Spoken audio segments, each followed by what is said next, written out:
Hey guys, it's Danny. Today we are starting a new project and this is the Baby Vandas project. Yes, as you can see in front of you, I have a multitude of very young Vanda orchids. They are actually seedlings, but they're not just deflasked by any stretch of the imagination. I think they have been deflasked for about a year or two, something like that. They are already adjusted to the air. But as you can see, they don't look in tip-top condition. But what I want to do today is actually give them a setup. So what I will do actually is pot them. I will not keep them bare-rooted or in baskets or things of the sorts because they are quite a lot of them. I want them to be space-saving, easy to care for. I really do not have time to sit around and water them every single day. Luckily for me, I don't even have to. So we will pot them. I will use these, should I call them solo cups? I feel like that's a trademark name. No, these are single-use cups. Obviously, they're not single-use for me. Now, the reason you see them in water is because I let them hydrate overnight. Now, overnight water treatments are not really necessary. It was just good timing for me since I didn't really have time to make this video yesterday afternoon. Typically, a few hours of them being soaked like this is absolutely enough. Just think of it as bare-rooted orchids or mounted orchids just being soaked in a bucket. Typically, we would soak them for 10-15 minutes. Since these orchids have spent about a week bare-rooted without any type of water in a box, I believe a couple of hours or so is a little bit more suited than 10 minutes. Now, they weren't extremely dehydrated. I would say typical stress levels, but one of them did arrive gone pretty much. So let's just take a little look-see at it. We can see that the roots are absolutely gone. This looks different than all of the other seedlings. It looks like it was actually kept potted or mounted on some sort of styrofoam piece. And if we take a look here, we can see that the stem is already gone. This was mushy yesterday. It obviously dried today. But this orchid cannot be saved, not because it lost its roots, but because it lost its core. It is absolutely mushy, absolutely gone. Nothing can grow from this core. If I would have maybe at least 1 centimeter of good stem left, I could hope for a keiki, new roots, something of the sorts. But since the stem, no, it's completely gone, completely mushy. There's no point in waiting around because nothing will actually sprout. We need structures that can create other structures in order to revive orchids. And I wanted to mention this because I sometimes do get questions from viewers who ask me if orchids can be propagated through root cuttings. They cannot. I know that sometimes some people have the impression that a keiki grew from a root. No, it's incorrect. Possibly the keiki grew from somewhere very low on the stem. Roots themselves cannot create keikis. They don't have growth points, nodes, eyes, however you want to call them. The axis does. So if you're in luck, you might have a little bit of axis still alive, which can create a keiki and roots. But if everything is gone, then there is no chance for the orchid to grow. There is no structure that can actually produce new growth, whatever type of growth that might be, a leaf, a keiki, a root, a flower spike, so on. When we're dealing with cases of stem rot and sometimes crown rot, we can actually have an orchid with seemingly perfectly fine roots, but no more crown, no more axis. In that case, chances are that the orchid will completely be lost. Again, because there is no more structures to create new growth.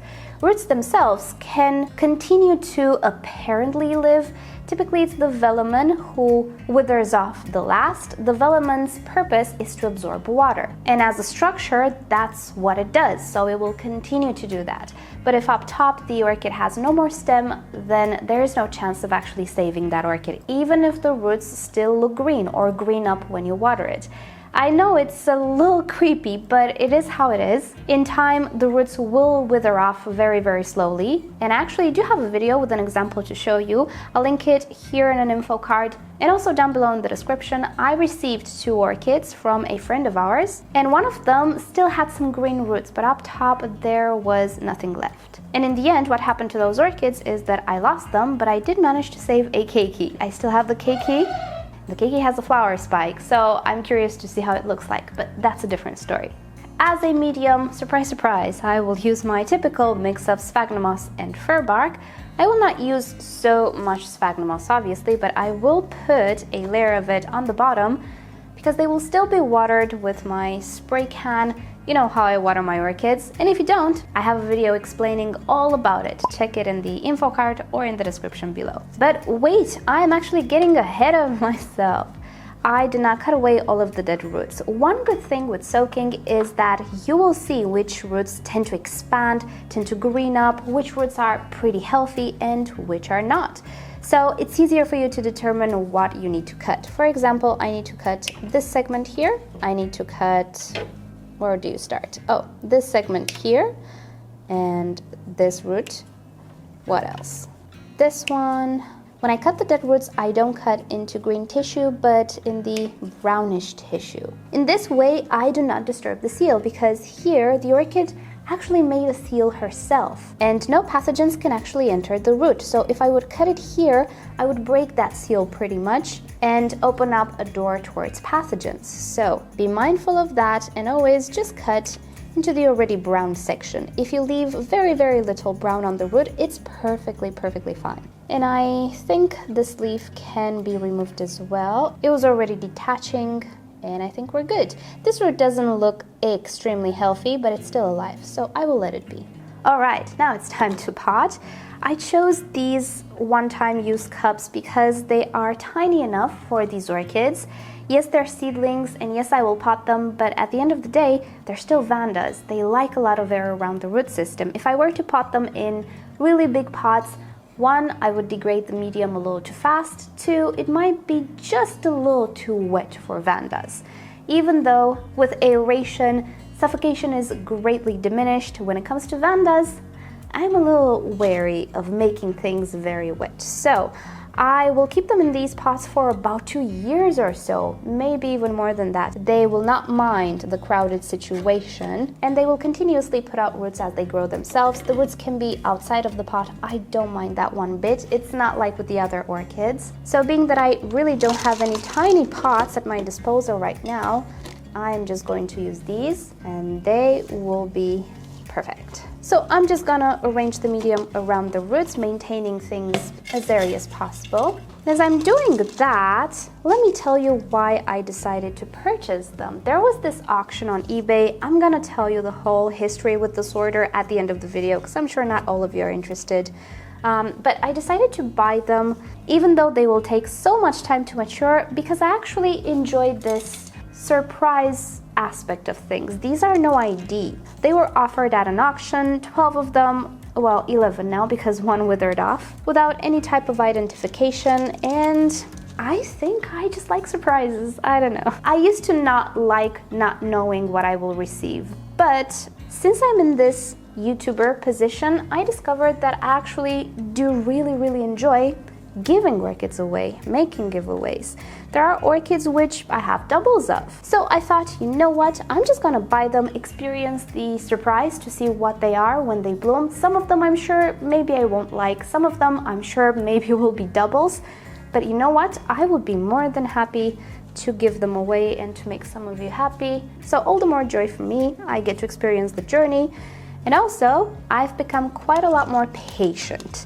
You know that I had something against seedlings. Well, in the sense that I didn't want to purchase seedlings because I had no patience to wait for them, see how they bloom.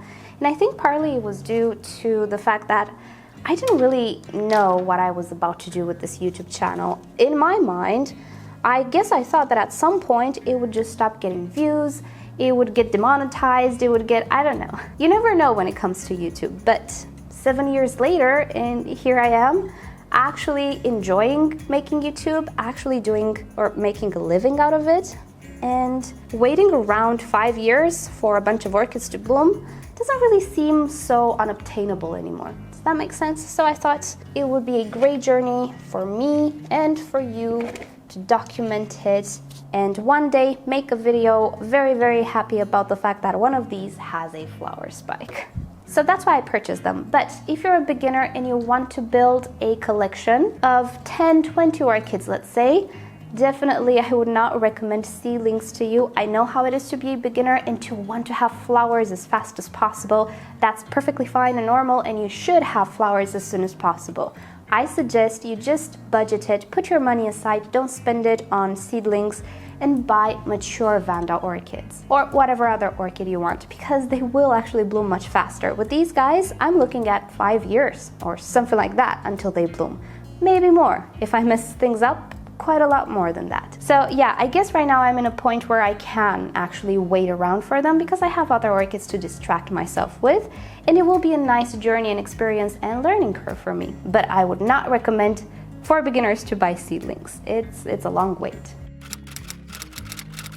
So what I decided to do, I hope this year if I find them, is to actually purchase a flask of orchids, deflask it on camera. There are many of you who requested this type of video. I always put it off because I didn't want seedlings, but now I do. So this year I am looking to purchase a flask. I just need to find flasked orchids for sale somewhere in Europe. So I might try a Germany order, even though the transport might be long, but I will wait for spring to do so. I think with deflasked seedlings, you don't play around. They are the most sensitive type of orchid you can find available for sale. Would you look at that? Time flies when you're blabbing. So I'm gonna go ahead and repot, or actually pot, all of these Vandas, and I'll come back to tell you the story of this order. It's quite something else. And I'm done. All of them are potted now. So let's talk a little bit about how I will keep them. I split them in these 2 trays just to make life watering a little easier. Now, yes, this is water sharing. And if you know me, you know that as much as I possibly can, I avoid sharing water, and currently I am at 100% orchids not sharing water in my collection. So I do my setups revolving that issue since I had so many problems in the past. But these orchids are coming from the very same place. They were all smushed together in a box without actually being wrapped individually. Even though I hope not, they might actually be seedlings and come from the very same orchid. Who knows? So in my assessment, the risk here is minimal. But in this case, I am willing to take that risk. I do believe these orchids have shared whatever they had to share. So they will be sharing the water, yes, but the benefit of that is that it will just make watering and tending for them a lot easier for me, which is crucial. So as much as it will be exciting to see how these orchids will bloom, how they look like, there is a major drawback with purchasing things like these. And that is, you can never be sure about the ID. I am not even sure if they are seedlings, if they were actually obtained from seed. Maybe they were, but maybe they're clones. Maybe the propagation method was Mary cloning. I have no idea, and I bet you the seller has no idea either. So we might end up with an orchid that we will recognize, or an orchid that has never been seen before. Even so, we will not know anything about the parentage and things of the sort. So in the end, what we will end up with is a beautiful orchid for our home, garden, personal life, but not something that you would enter in a contest or you would use to hybridize with necessarily. Luckily for me, I'm not big on contests. Actually, I try to avoid them at all costs if I can. But do keep in mind, if any of you were thinking of pursuing something like this, I would just buy orchids from reputable nurseries. They might be a little bit more expensive, but you'll have a proper ID and the certainty that you do have the orchid that is written on the tag. With that said, let's just now talk about the wonderful ordering experience that I had. So I purchased these orchids from eBay from a seller called Thai Orchids and More in Germany. Initially, I ordered these 12 NoID Vandas plus 5 NoID baby Vandas plus 4 Tolumnia orchids with IDs, and I was talking to the seller to make a combined shipping because every orchid or auction had its own transport price. And the seller told me to pay everything and they will refund the extra transport that I paid, because obviously they all fitted in a box. And what ended up happening was I did not get refunded for my transport. Instead, I got bonus orchids. And these are the bonus orchids. Now, I don't know what the price of these orchids are on his page. I don't know if they cover the extra transport that I paid. Anyway, that's not my issue. My issue was that we agreed on something and I got something else.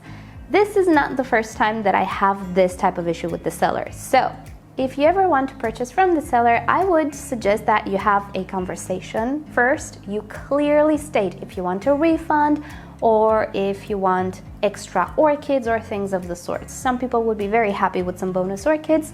Not necessarily, because I did not want to purchase these dendrobiums, but now I have them. But I would lie if I said I wasn't bothered that I asked before I purchased all of these things if combined shipping is possible. I was told yes, and then it didn't happen. But you know what? I'm a tolerant person, and I told the seller that, hey, in the future, please don't do that. Now, at some point in December, my package arrived after spending 3 weeks on transport. Now, this is not the seller's fault at all. I know for a while now that transport between Germany and Cyprus sometimes just takes a lot of time for whatever reason. It doesn't happen with all packages, but sometimes it happens. So long transport, that's on me. I'm fully aware of the risk and the state of the orchids, you know, it is what it is. I'm not gonna complain about that. But when I received my package, I got the bonus orchids, the Tolumnias. There was actually another Tolumnia that didn't make it, and also 5 Vandas, which were not really in good shape. This is all that's left of them, 2 Vandas that I'm trying to recuperate. I don't know what's gonna happen, but again, it's due to transport, not the seller's fault. But the 12 Vandas were missing. So I wrote to the seller saying, hey, my 12 Vandas are missing. I received the orchids that are bonus instead of transport, but I would really appreciate a refund on the Vandas. Then the seller says, I will actually send you the 12 Vandas. And I'm like, oh, do I want a refund? Do I want Vandas? Okay, I'm just gonna take the Vandas. But behold, the 12 Vandas appear just a couple of days ago. And they didn't spend 3 weeks on transport, they spent 2. They were also sent with a tracking number, so everything is okay. In the end, I did get everything that I ordered, but the process was kind of frustrating for me because I like when people are professional, and when I say something, I like to be heard. But things are okay when they end well, right? Now, there are viewers who told me they had really great experiences with the seller. So yeah, maybe I had bad luck again, because last year I had some bad luck with some Vandas and the transport price. But I'm gonna let everything be. It is what it is. I will take part of the blame and say that maybe I wasn't clear enough. I'm happy that in the end I did get my orchids, and I'm getting to make this video and this project, and that actually makes me really happy. So I'm okay with everything, but I will just tell you, with all sellers, not this one, maybe just make extra short. Tell them 10 times exactly what you want, because sometimes there might just be a language barrier and you might end up not being happy with your order and spending your money on something that you don't even want. So to end this video, I have a funny suspicion that this year I will focus more on nurseries. I might resume my orchid seller review series this year, we'll see. I will pipe down on eBay and particularly on auctions, because I don't like them. I feel like I'm overpaying every time that I participate in an auction, but maybe that's just me. I much more prefer to know the price of something and then think if I'm gonna pay it or not just hope that something will not get super expensive at the last minute. You know what I mean? I don't like those types of shifts in situation. So I will focus on nurseries probably, but for the purpose of this video, I really needed to use eBay, and I'm happy that I got my orchids. I really wanted to do this subject. But yeah, this year I think I will be a little bit more selective with the orchids that I buy. I was considering to actually purge a few orchids from my collection and make another giveaway, probably when we're gonna hit 200,000 subscribers. So that's what I will do this year, more in the spring when the weather warms up a little bit, so stay tuned for that. And before I let you go, I just wanted to tell you that finally, I'm starting to be more active on Instagram and even Facebook. It's just something that I need to do in the position that I am, and I'm doing it. So you will see a lot more orchid stuff there, pictures, even short versions of some of my videos and so on. So do check out my Instagram and my Facebook links down below if you're interested. My main channel will always be YouTube, but you know how it is. It's always good to have multiple platforms where you are present, because you never know. The future is really uncertain. So I'm trying to do that to the best of my abilities, and I'm gonna stick to it this year. Now that said, thank you guys so much for watching. Hope you've enjoyed this. You know the drill. Like, dislike this video below. Check out my other videos and playlists, and subscribe for regular orchid videos, tutorials, experiments, and lots of blabbing. With that said, I'll see you next time. Bye.